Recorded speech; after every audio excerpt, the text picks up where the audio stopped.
Hello guys, के आर ऑटोमॉल में आप सभी का स्वागत है। ये रॉयल एनफील्ड हिमालयन का फ्यूल पम्प है।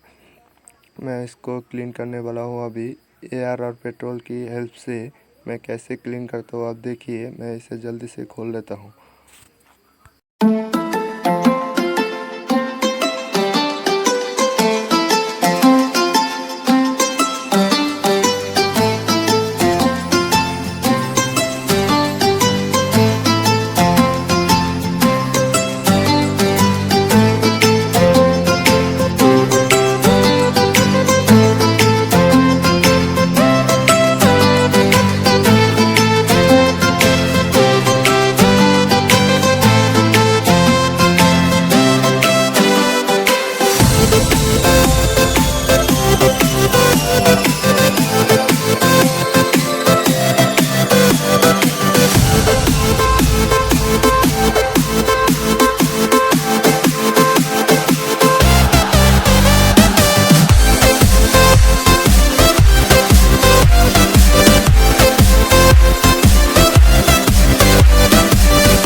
अभी ये फ्यूल पंप क्लीन हो गया।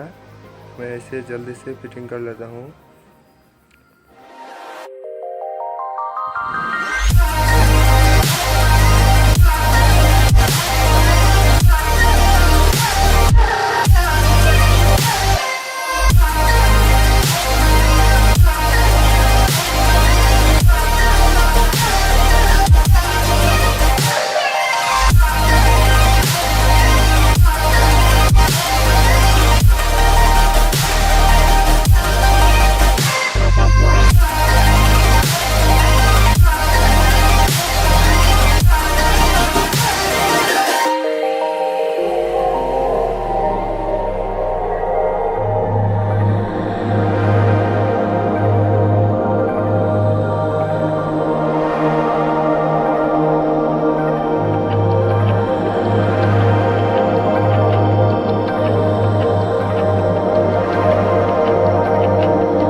अभी ये फ्यूल पम्प फिटिंग करना कंप्लीट हो गया है।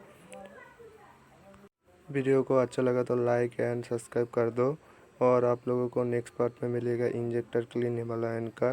चलो फिर नेक्स्ट पार्ट में मिलते हैं।